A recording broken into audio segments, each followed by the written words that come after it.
Good morning, Ali. Thank you so much for joining me today, and thank you for agreeing to participate in our first online NCH conference that's coming up in September. I don't read and write very well, so getting a job was hard, but I managed to get a sales job. And I had a career doing that, got made redundant a few times, and I had the choice to go back to something that, gave me the nice car and the image that I felt like I could fit in a little bit, or do something I wanted. I can't possibly make a living out of this. I was using what I'd learned from Quest, which is the hypnotherapy and the NLP aspect. I don't know what to do with a small person. I'm one of those aunts that buy really loud presents, but I don't have anything to do with them. And I just started playing about. And I started tapping my foot and saying that my angry lives in my foot. Where's yours? But he'd taken what I'd shown him in that 1 hour session and he'd adapted it to deal with what he was feeling about the loss of grandma, and he was fine.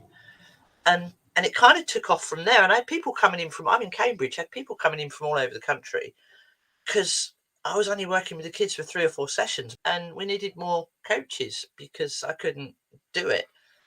And we reached out to coaches. I just made it something that everyday folk can get hold of, understand, and go, that's why. It doesn't have to be real, it has to be plausible. But the thing I wanted to do was to take it a step further, because the statistics are ridiculous. The last time that we got a report, an average kid was costing our government between 11k and 56k a year, because it all matters money, doesn't it? No matter how much work all of us as a community are doing out there, we're never going to do it if we're firefighting. So now we're in schools working with the whole school, giving the whole school these tools. But we really can make a difference. But we need to find that common ground where people can see the benefit of what we do. Because I've got kids that come to me that have been in CBT or psychotherapy for ages, and all that does is make them think they need therapy. And I completely believe there are no bad kids. Everything they are is a result of what's going on around them. I remember one teenage boy I was working with, the Senko had referred him, and she put on his form anger issues, frustration, irritability. What would you call throwing chairs at teachers and swearing? He went, I get vexed in it.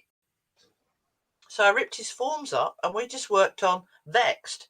I think, as I say, it's such a breath of fresh air, the way that you're approaching this with kids. And it's really exciting that you're going to be sharing this at the conference.